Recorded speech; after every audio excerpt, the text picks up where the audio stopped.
Shalom à tous et à toutes. Je bénis Yehoshua Hamashiach pour votre vie. Shavuot Tov, Shavuot Tov. Bonne fête de Pentecôte. Que la flamme de l'Éternel vous environne pour la gloire de Dieu.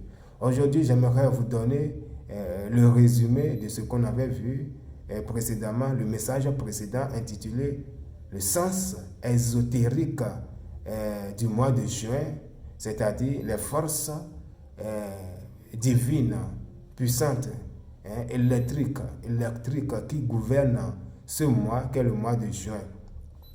Nous avions vu précédemment que ce mois est un porteur d'une force divine et cette force appelée union. Union. Et qu'appelle-t-on union?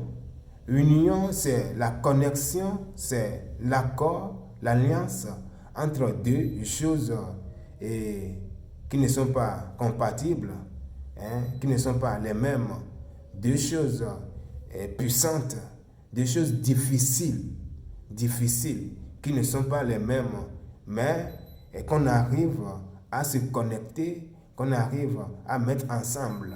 C'est ce qu'on appelle union. Par exemple, nous avons le ciel qui représente le spirituel. Nous avons également la terre qui représente le terrestre, le physique. Et nous savons très bien que nous sommes sur la terre. Nous sommes toujours préoccupés par les œuvres de la terre, les activités. Nous sommes chez elle. Donc la terre est comme un aimant qui nous attire et qui nous empêche maintenant de se connecter avec le spirituel, avec le haut, avec Dieu. Et c'est tout le problème que nous avons aujourd'hui.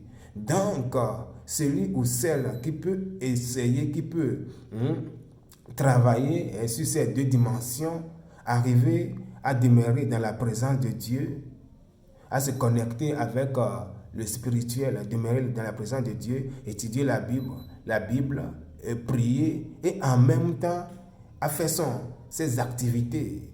Parce que nous avons besoin de ces activités pour pouvoir nourrir le corps. Maintenant, l'âme aussi a besoin d'une nourriture. C'est la connexion avec l'invisible, avec Dieu. Maintenant, quiconque va pratiquer ces deux dimensions, va unifier ces deux dimensions, verra la gloire de Dieu s'exploser dans sa vie. Mais celui ou celle qui va écarter l'une de l'autre, c'est-à-dire se réfugier seulement dans les activités terrestres, juste pour son ventre, juste pour le corps, cette personne verra la gloire de Dieu, les miracles de Dieu, les splendeurs de Dieu vont s'éteindre dans sa vie. Et également, celui ou celle qui va se réfugier dans le spirituel en disant je vais aller à l'église, toujours je vais rester dans l'église, je vais prier et je vais étudier la Bible, je ne vais plus m'occuper des activités, de travailler. Celui-là, on l'appelle un paresseux, un grand paresseux qui a besoin d'une grande punition, d'être châtié. Cette personne verra sa lumière éteinte et en ce moment, cette personne va tomber dans ce qu'on appelle les ténèbres. Maintenant, la fusion entre ces deux dimensions, tu demeures dans la présence de Dieu, tu pries avec zèle. Ceci va te donner le courage, la force. Maintenant, tu étudies la Bible, tu pries, tu donnes tes dîmes. Ceci va te donner maintenant la force de bien mener tes activités. Et en le faisant, c'est ce qui fera éclater la gloire de Dieu dans ta vie, les miracles de Dieu. Alors, ceux de ton entourage, lorsqu'ils verront ça, ils vont louer Dieu, ils vont glorifier Dieu, ils vont donner leur vie à Yehoshua Hamashiach. Maintenant, nous avions vu également que ce mois est propice pour les mariés qui sont mariés, qui se sont mariés très longtemps, mais qui n'ont pas encore des enfants.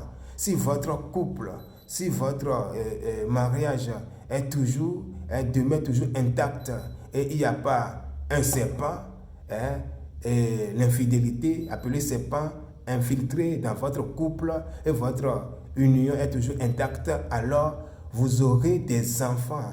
Puisque ce mois guérit la stérilité, l'infertilité. Pourquoi je dis ça? Ce mois, nous savons très bien que selon le calendrier juif, c'est le 3e mois et le calendrier grégorien, notre calendrier, c'est le 6e mois. Lorsque nous faisons 6 plus 3, ça fait 9. Ce chiffre 9 qui fait référence, d'accord, au nom d'Adam. Si Adam s'écrit en lettres, il faut savoir que Adam s'écrit aussi en chiffres. Et le nom chiffre de Adam, c'est le 9. Lorsqu'une femme tombe enceinte, il faut 9 mois. Après 9 mois, il y a une vie, il y a un miracle, il y a une naissance. Voilà, c'est la raison pour laquelle les femmes stériles vont tomber enceintes si votre mariage est toujours intact. Là, si vous croyez, vous verrez la gloire de Dieu va se manifester dans votre vie. Amen. Ce mois est favorable également pour le mariage. Ceux et celles qui font le projet de se marier, alors si les deux côtés, côté civil et côté religieux, sont unis ensemble, alors votre mariage est béni. Alors si vous voulez faire, vous voulez se marier, il faut vous marier dans ce mois. Ce mois est favorable pour celui qui ou celle qui, vous avez des projets et arrivé à un moment donné, vous voulez se décourager. Ce mois, Sivan en hébreu, si nous investissons ces lettres-là, ça donne quoi? Ça donne Nisu. Nisu qui signifie, il faut essayer, tenter. Ce qui veut dire, il ne faut pas abandonner. Il faut essayer encore et encore jusqu'à ce que la gloire de Dieu va s'exploser. Alors, marcher dans cette union, dans l'union, c'est ce qui fera éclater la gloire de Dieu dans votre vie. Alors, shalom, shalom. Amen.